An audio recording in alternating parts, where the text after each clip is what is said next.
வணக்கம். இன்றைக்கு முதலில் தமிழ்நாடு சட்டப்பேரவையின் எதிர்க்கட்சி தலைவர், முன்னாள் துணை முதல்வர், நாளைய திராவிட இயக்கத்தின் கலங்கரை விளக்கம், திராவிட முன்னேற்ற கழகத்தின் இளைஞரணி செயலாளர் தம்பி உதயநிதிக்கு பாராட்டுக்களையும் நன்றி வாழ்த்துக்களையும் தெரிவித்துக் கொள்கிறேன். காரணம் நம்முடைய ஆதரவு மனோஜ் அவருடைய வலைதளத்தை முடக்கியிருக்காங்க தாவேகா தற்கூரி ஆட்சி.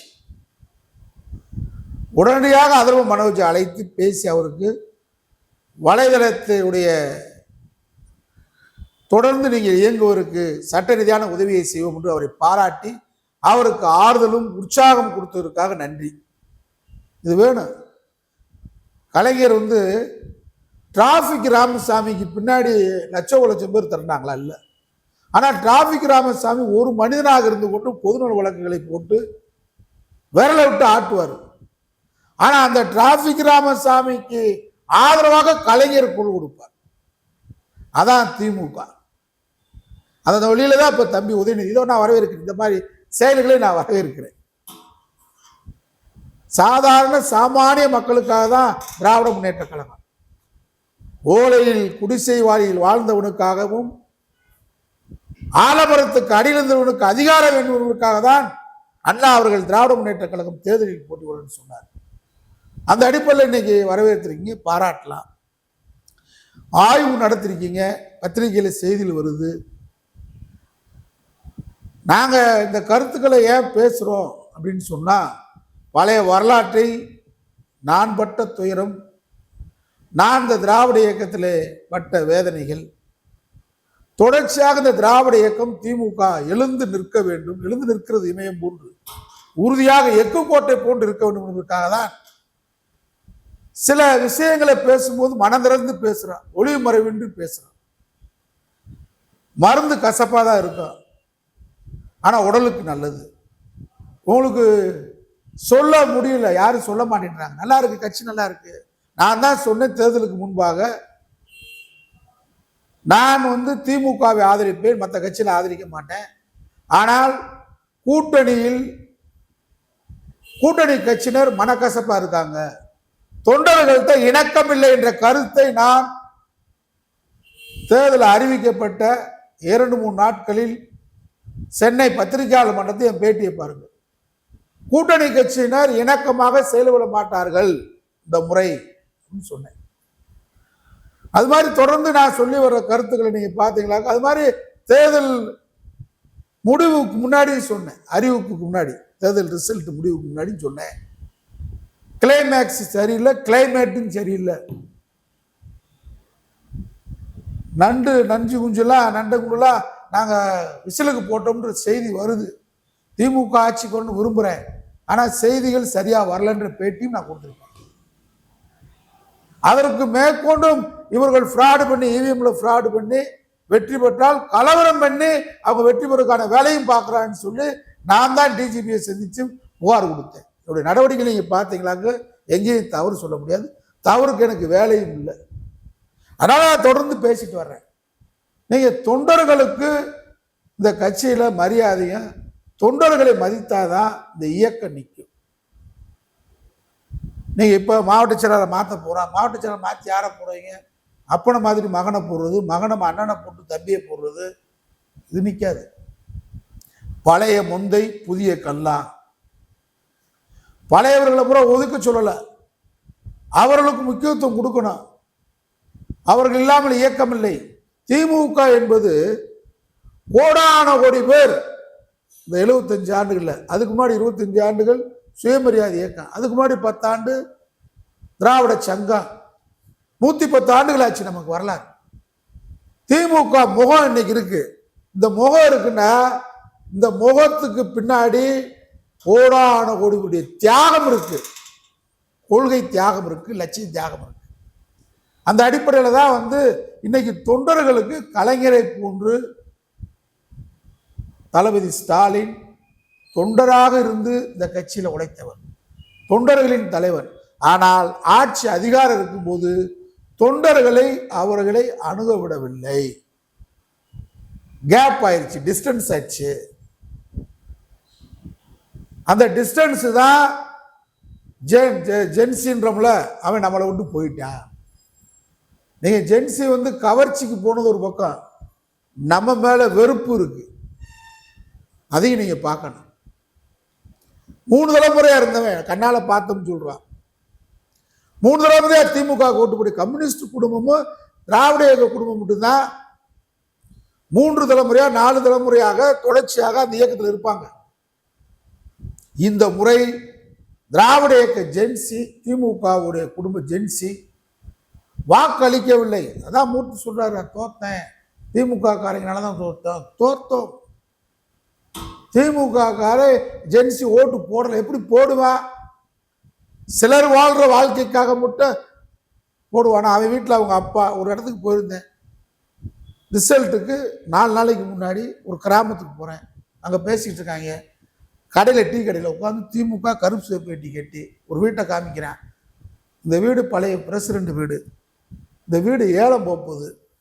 திமுகவில் அந்த குடும்பத்துக்கு யாரும் உதவி செய்ய மாட்டேன்றாங்க. ஆனால் இன்னைக்கு வந்து பாரதிய ஜனதா கட்சியிலேருந்து வந்தவன் 50 லட்ச ரூபாய்க்கு வீடு கட்டியிருக்கான். யதார்த்த உண்மை. திமுக தலைமை ஆய்வு நடத்திங்கன்னா சும்மா வந்து ஏசி ரூமை போட்டு உட்காந்துக்கிட்டு மாவட்ட செயலர் சாப்பிட்டுட்டு ஆய்வுன்னு எழுதி கொடுத்துருப்பாங்க உங்ககிட்ட. நீங்கள் அதவே வச்சு நடத்துங்க.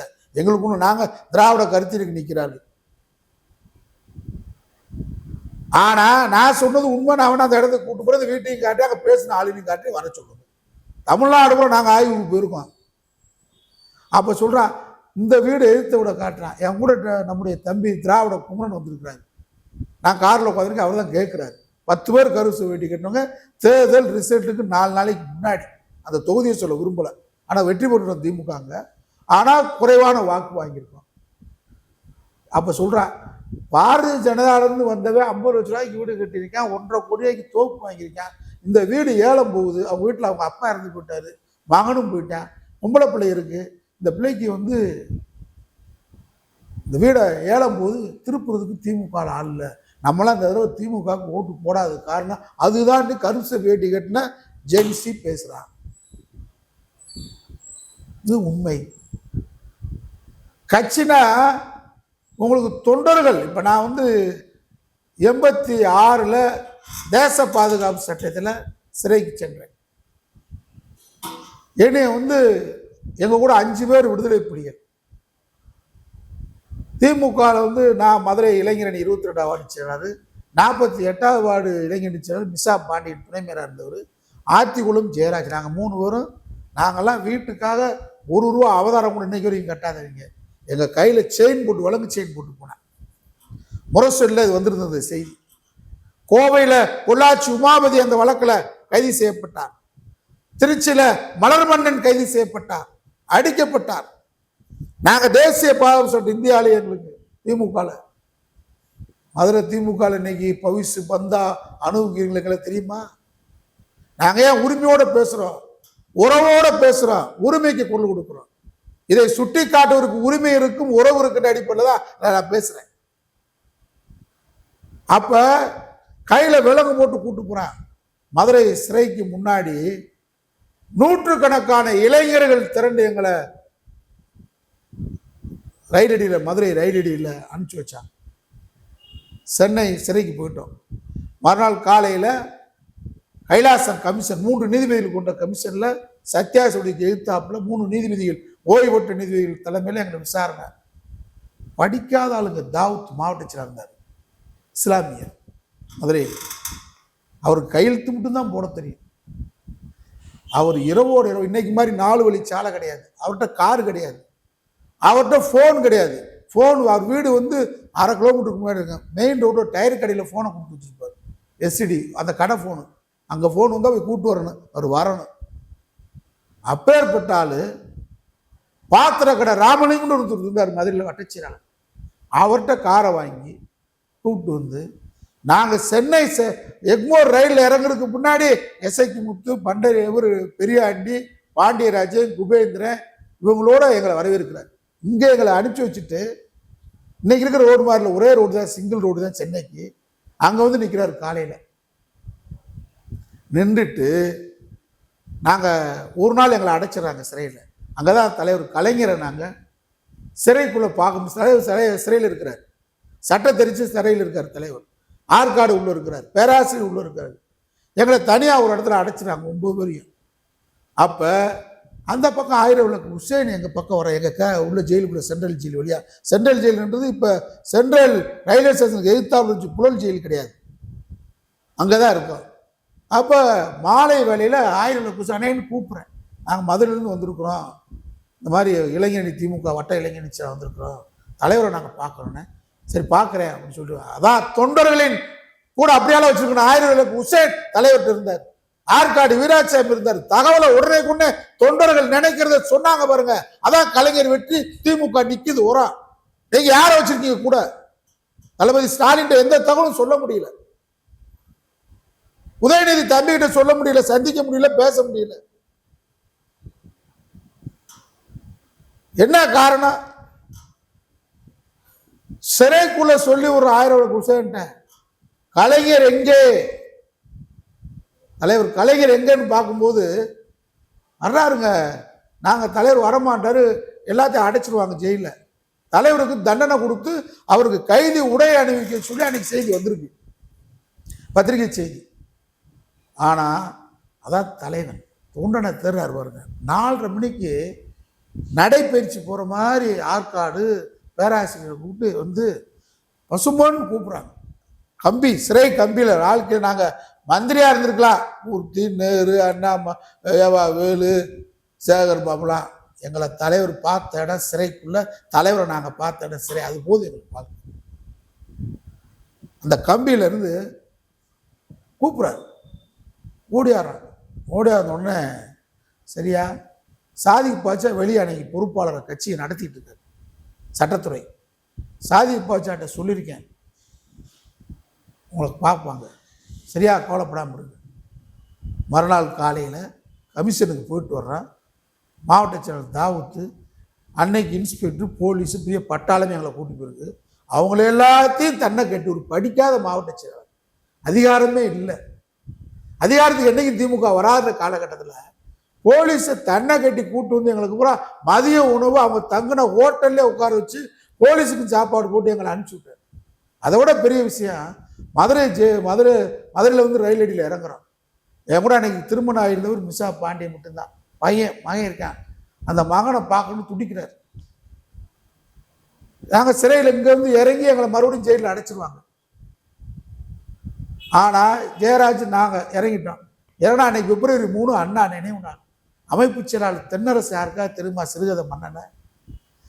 அவர் அன்னைக்கு அண்ணா நினைவு நாள் ரயில்வே ஸ்டேஷன்லேருந்து கிளம்புது.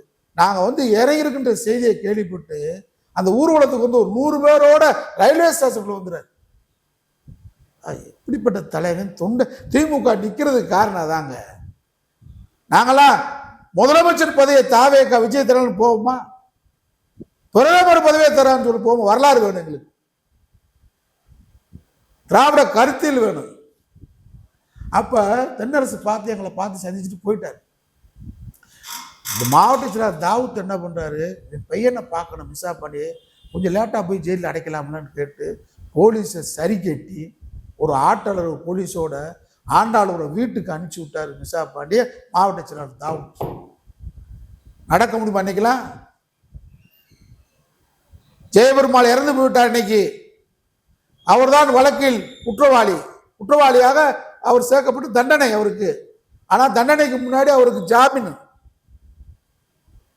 திருச்சியில் கண்டோன்மெண்ட் போலீஸ் ஸ்டேஷன். பாலகிருஷ்ணன் அங்கே முன்னாள் மேயராக இருந்தவர் நினைக்கிறேன், அவர் இருக்கிறாரு. முல்லை வடிவேல் மாவட்ட செயலாளர், அன்பிலார் இருக்காரு. கலைஞர் கூட்டம் சங்க ஹோட்டலில் கலைஞர் தங்கியிருக்கிறார். நான் ஜெயபெருமாள் அண்ணன் சந்திரன் நாங்கள் 3 பேரும் கண்டோன்மெண்ட்ல கையெழுத்து போடணும். எங்க தங்குறது போய் கேட்குறோம். அப்போ தென்னரசு அங்கே இருக்கிறார்.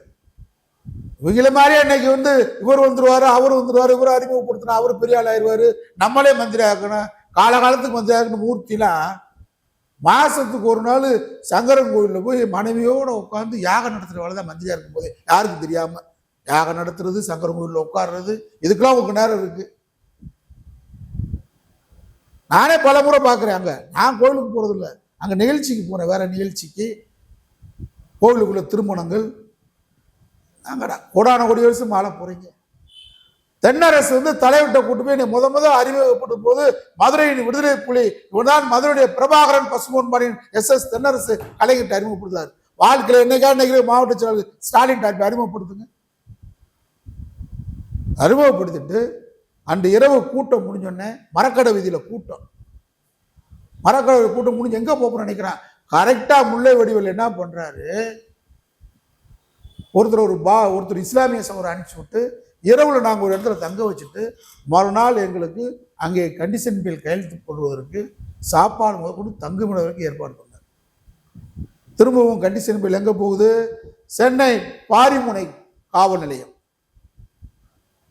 பூக்கடை காவல் நிலையத்துக்கு போயிருது. தலைவரை போய் பார்க்க போகிறோம். நம்முடைய தளபதி ஸ்டாலின் இளைஞரணி செயலாளர், நான் மதுரை மாவட்ட மாணவரணி செயலாளர், அப்போ ஜெயபெருமாள், சந்திரன், நான் எல்லாம் போய் தலைவரை பார்த்து ஒரு தங்குறதுக்கு ஏற்பாடு பண்ணுவோமேன்னு போகிறோம். தலைவர் மாடியில் இருக்கிற செயல்மணி இருக்காரு. செயல்மணி அதை போன்று தலைவர்கிட்ட போய் உடனே தகவல் சொல்லுவார். தலைவர் குளிச்சுட்டு மேக்கப் பண்ணி வர்றேன்னு சொல்ல மாட்டார். அப்போ தளபதி கீழே உட்காந்து கையிலோட உட்காந்து கடிதம் எழுதிட்டு இருக்காரு நாங்கள் போகும்போது. அப்போ தலைவர்கிட்ட போய்க்கிறான்னு கேளுங்கன்றார். தலைவர்கிட்ட பேசுகிறான். உசேனை அனுப்பிச்சி விட்றாரு. உசேன் என்ன பண்ணுறாரு, ஆயிரம் உசேனை உங்களுக்கு ஏற்பாடு பண்ணுறேன், நீங்கள் ரூம் வாடகை நீங்கள் கொடுத்துருங்கன்னு சொல்லிடுறாரு. நம்ம ரூம் வாடகை கொடுக்குற அளவுக்கு அன்றைக்கி யாருக்கும் வசதி கிடையாது. மாநில மாணவரணி துணை செயலாளர் CM ஆனந்தன் இன்னைக்கு இருக்கிறார். யாரோ சென்னையில் இன்னைக்கு பெரிய ஆள்றாங்க திமுகவில். ஏன்னா அவர் வழக்கு வெடிகுண்டு வழக்கு, ஜெயபெருமாள் வழக்கு. யாரும் பொறுப்பதை விட சிக்கலாகனு பயப்படுறாங்க. யார் வீட்டில் இந்த ஏன்னா முகவரி கொடுக்கணும் காவல் நிலையத்தில் எங்கே தங்கியிருக்கேன்னு. அங்கே விசாரிப்பாங்க போலீஸ், பயப்படுறாங்க. 86 MGR ஆட்சி. CM ஆனந்தன் என்ற ஒரு மாவீரன் வழக்கறிஞர் இன்னைக்கு இருக்கிறாரு. அவர் எனக்கு மாணவரணி மாநில துணை செயலாளர், நான் மதுரை மாவட்ட மாணவரணி செயலாளர். இன்னைக்கு நாங்கள் அண்ணன் உருவாக தான் பழகிறோம். திமுக என்பது குடும்ப உறவுன்னு அண்ணா சொன்னார். ஒரு குடும்பத்துக்கு மட்டும் உறவுன்னு சொல்லலை. எங்கோ பிறந்த CM ஆனந்தன், எங்கேயோ பிறந்த பசுமன்பாடின்னு திமுக இணைத்தது இன்றைக்கு அண்ணன் தம்பியா பழகிறோம். அதான் திமுக, அதான் அண்ணா சொன்னார். அண்ணா சொன்ன திமுக அதுதான். ஒரு குடும்பம் மட்டும் திமுகவை ஆக்கிரமிக்க கூடாது. அது திமுக குடும்ப பாச உணர்வு கிடையாது. அவர் சொன்னார், அதாவதுங்க தவித்து வர்றவனுக்கு, சோதனையா வர்றவனுக்கு அடைக்கலம் கொடுக்கணும். வாங்க, அவரே எங்களை காவல் நிலையத்துக்கு அழைத்து சென்று என்னுடைய சட்ட அலுவலகத்தில் தங்குற அவருடைய சட்ட அலுவலகம் இருக்கு, அந்த சட்ட அலுவலக முகவரியை கொடுத்து அங்கே தங்குகிறார் என்று போலீஸ் அதில் சொல்லிட்டு எங்களை கூப்பிட்டு வந்துட்டார். கூப்பிட்டு வந்துட்டு அங்கே அவருடைய வீட்டுக்கு எதிர்புறம் சூளையில் இருக்க அவர் வீடு, வெட்டினரி கால்நடை மருத்துவக் கல்லூரி, கால்நடை கல்லூரிக்கு பக்கத்தில் அந்த அலுவலகத்தில் தங்கிக்கிறங்க. இங்கே ஒரு இடத்துல இன்னொரு இடத்துல கொடுத்து அவரே வாடகை கொடுத்து அங்கே எவ்வளோ நாள் இந்த கண்டிஷன் பில் நீங்கள் போடுறீங்களோ, நிபந்தனை போடுறீங்களோ, அதுவரை அனைத்து செலவுன்னு சொன்னார் CM ஆனந்தன். ஒரு கட்சிக்காரர் இன்னைக்கு அவர் மந்திரி ஆகல, MLA ஆகல, ஒரு கவுன்சிலர் ஆகல. எப்படி பாருங்க, எப்படி உணர்வு. அவர் சென்னை மாவட்ட திமுக மாணவ ஆட்சியெல்லாம் இருக்கும்போது MGR-ஐ காணவில்லைன்னு சொல்லி மாணவர்களை திரட்டி போய் MGR-உடைய பிரியமானவர் நடிகை இல்லாத அவர் வீட்டுக்கு நாங்கள் திமுக மாணவரணி ஊர்வலமா மனு கொடுக்க போறோம்னு சொன்னவர். அவ்வளவு பெரிய போராளி. ராமச்சந்திரா மருத்துவக் கல்லூரி பிரச்சனை இல்லை, குப்புசாமி முன்னாள் தொழிற்சங்க செயலாளர், முன்னாள் நாடாளுமன்ற உறுப்பினர் ஒரு தவறான தகவலை தலைவர்கிட்ட சொல்லிடுறாரு. தலைவர் கூப்பிட்டு கேட்கிறாரு. மறுநாள் சென்னையிலேயே ஸ்தம்பிக்கிற அளவுக்கு போராட்டத்தை தலைவர் சொன்னா செய்யக்கூடியவர் CM ஆனந்தன். யாராவது அவரெல்லாம் இருக்காரா, போயிட்டாரா, என்ன செய்யறாரு? தாய் உள்ளத்தோடு அழைக்கணும்ல கட்சிக்கு. அவர் சென்னையில தியாகராய கல்லூரியில் சேர்மனா இருந்தார். சென்னை தியாகராய கல்லூரியில் திமுக மாணவர் அணிப்பு நடத்துறாரு. உளவுத்துறை ரிப்போர்ட்ல அவருடைய நீங்க பார்த்தா அன்னைக்கு இருக்கிற ஆங்கில பத்திரிகையில் எழுதுறா, அவரை பத்தி அசைட்னு ஒரு பத்திரிகை, அந்த பத்திரிகையில பெரும் கலவரத்தை திமுக மாணவர் சேர்ந்த ஆனந்தன் உருவாக்குறான்னு போடுறான். அதனால் அவருக்கு லா காலேஜில் சீட்டே கிடைக்கல. சென்னையில் பெங்களூரில் 1 வருஷம் படித்து, 2வது வருஷம் திருச்சியில் படித்து, 3வது வருஷம் சென்னையில் படித்தார். இப்படிப்பட்ட உணர்வாளர்கள் கலைஞரோடு, தொண்டர்களோட, இயக்கத்தோட, உணர்வோட கலந்தவர்களை திமுக கழகம் மறந்ததால் ஜெயன்சி உங்களை விட்டு சென்று கொண்டிருக்கிறார். செல்லக்கூடாது, அதற்கான வேலையை செய்ய வேண்டும். அதற்காக நான் தொடர்ந்து பேசுவேன். நாளை சந்திப்போம்.